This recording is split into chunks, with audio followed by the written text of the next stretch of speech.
getting a really bad headache, too. About 6 o'clock, we gathered in the crisis center. The goddamn clock was ticking. The wolf would call again, I finally learned. The mood in the room was charged, but clearly negative. We all knew we were being manipulated and insulted.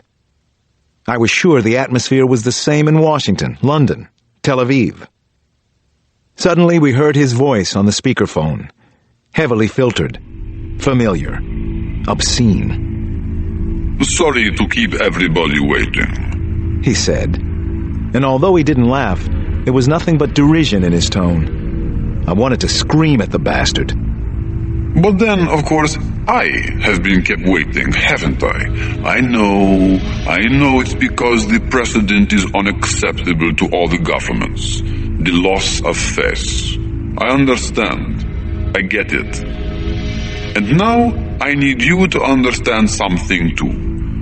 This deadline is the final one. I will even make a concession. If it makes you feel better, go ahead and try to find me. Bring your investigations out into the open. Catch me if you can. But know this, and know it well, you bastards. This time, the money must be paid on time. All of it. The prisoners of war must be released. All of them. The deadline will not be extended, and believe me, it is a deadline. If you miss it, even by minutes, there will be tens of thousands of murders in each of the 4 cities. You heard me right. I said murders. Believe me, I will push the button. I will kill in a way the world has rarely seen, especially in Paris. Au revoir, mes amis.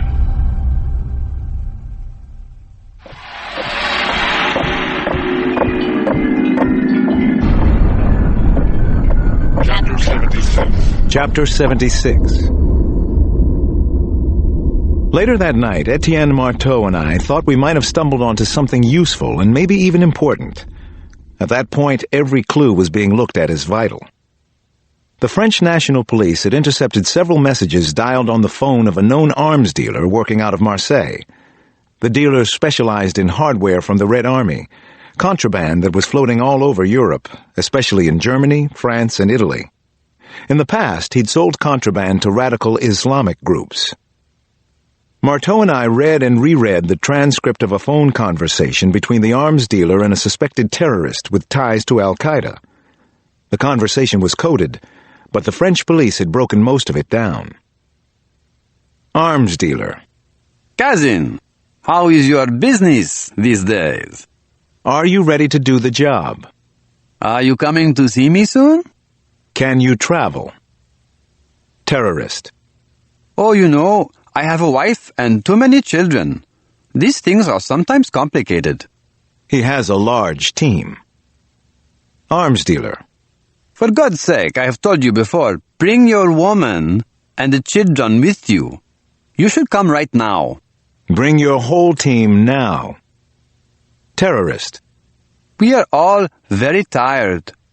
We are being watched. Arms dealer. Everyone is tired, but you will love it here. It's safe for you. I guarantee it. Terrorist. All right then. I will start loading up my family. Arms dealer. I have my stamp collection ready for you. Probably special tactical weapons. What does he mean, my stamp collection? I asked. That's a key phrase, isn't it? They're not sure, Alex. They believe it's weapons. What kind? Who knows for certain? Something serious. Will they stop the terrorist team now, or let them into France and watch them? I think the plan is to let them come in and hope they lead us to others. Higher-ups. Everything is moving quickly and very loosey-goosey now. Maybe a little too loosey-goosey, I said. We do things differently. Please try to respect that, to understand it if you can. I nodded. Etienne, I don't think there will be any contact with higher-ups on the ground here. That isn't how the wolf works. Every player has a part to play, but no clue about the larger plan. The detective looked me in the eye. "I'll pass that on." But I doubted very much that he would. An idea struck me, and it was hard to handle. I am all alone over here, aren't I? I am the ugly American.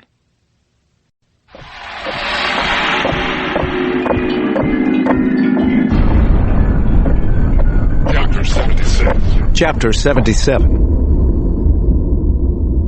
I finally went back to the relay at 2 in the morning. I was up again at 6:30. No rest for the righteous, or the ridiculous. But the wolf didn't want us rested, did he? He wanted us stressed and afraid and capable of making mistakes. I walked to the Préfecture de Police, obsessing about the twisted mind behind all of this. Why was he twisted? The wolf had supposedly been a KGB agent before he came to America, where he became a powerful force in the Red Mafia. He'd spent time in England and here in France. He was clever enough that we still didn't know his identity, not even a name, and we definitely didn't have a complete history for him. He thought big. But why would he align himself with Islamic terrorist groups? Unless he'd been involved with Al-Qaeda from the start. Was that really a possibility? If so, it scared the hell out of me. Because it was so incredibly unthinkable, so preposterous in a way. But so much that was happening in the world seemed preposterous these days. Out of the corner of my eye, a flash. Suddenly, I was aware of a silver and black motorcycle coming at me on the sidewalk. My heart clutched and I jumped out into the street. I spread my arms and balanced myself to move quickly, left or right, depending on the motorcycle's path. But then I noticed that none of the other pedestrians around me seemed concerned. A smile finally crossed my lips. I remembered Etienne mentioning that oversized motorcycles were popular in Paris and that their riders acted as if they were on much smaller mopeds or scooters, sometimes circumnavigating traffic by going up onto sidewalks. The bike rider, decked out in his blue blazer and tan slacks, was a Paris businessman, not an assassin. He passed by without so much as a nod. I was losing it, wasn't I? But that was understandable. Who wouldn't begin to lose it under this pressure? At 8:45 that morning, I walked to the front of a room full of important French police and army officials. We were inside the Ministère de l'Intérieur, which was located in l'Hôtel Beauvau. We had just over 33 hours left to doomsday. The room was a strange mix of expensive-looking 18th-century-style furniture and genuinely expensive modern technology. In sharp contrast, scenes from London, Paris, Washington, and Tel Aviv played on TV monitors on the walls.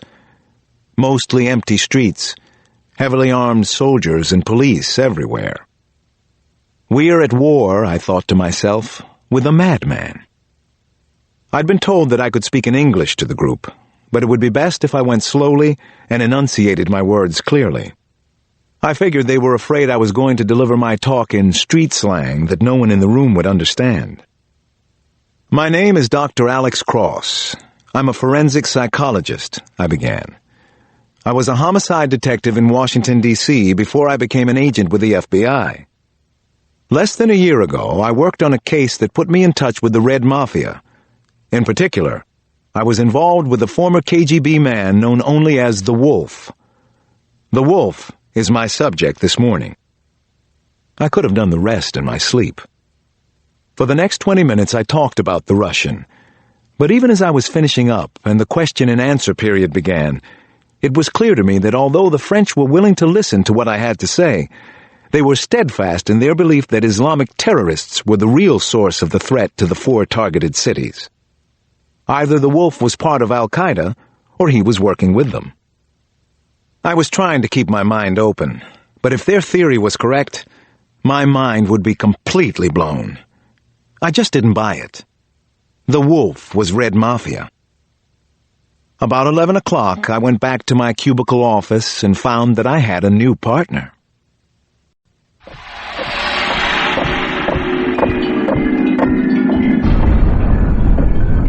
Chapter 78. Chapter 78. A new partner? Now? Everything was going so fast, it was all a blur to me, often incomprehensible.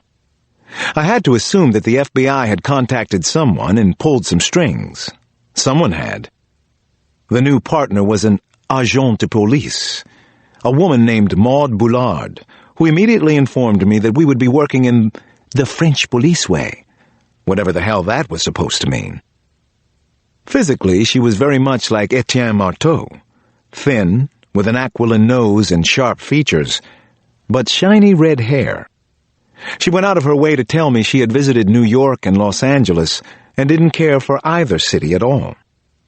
Our deadline is close, I told her. I know the deadline, Dr. Cross. Everyone does. To work fast does not mean to work intelligently.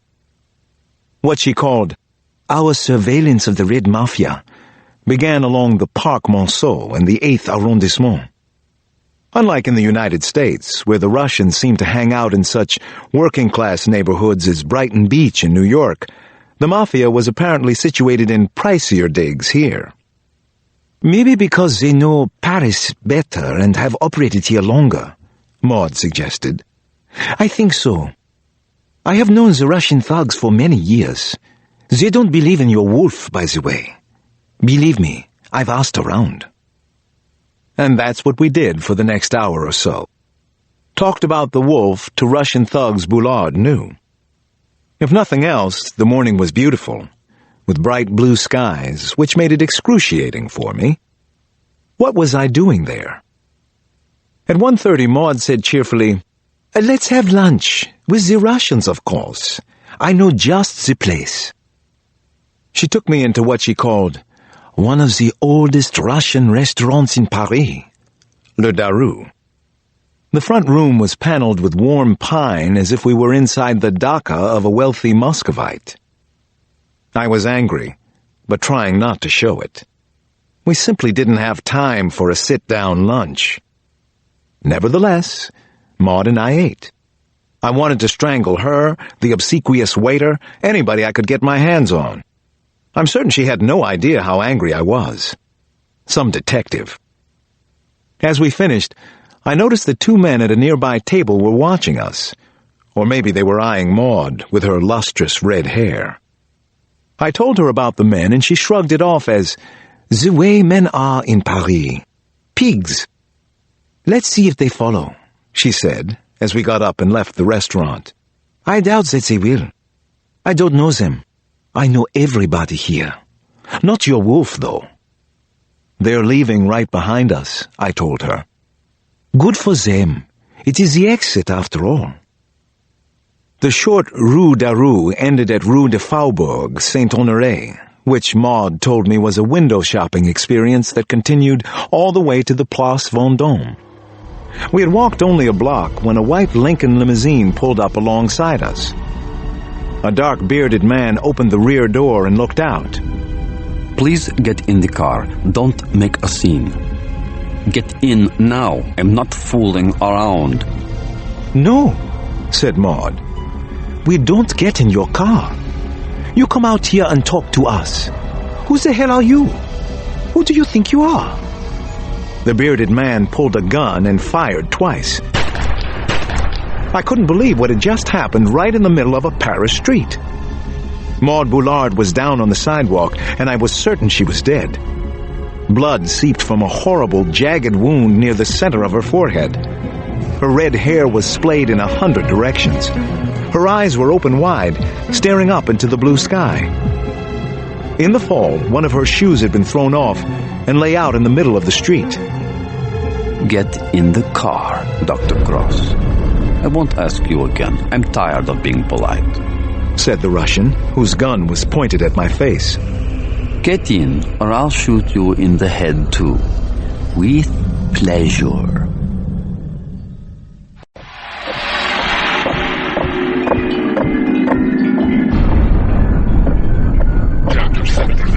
Chapter 79. Now come show and tell time, the black-bearded Russian man said once I was inside the limousine with him. Isn't that how they say it in American schools? You have 2 children in school, don't you?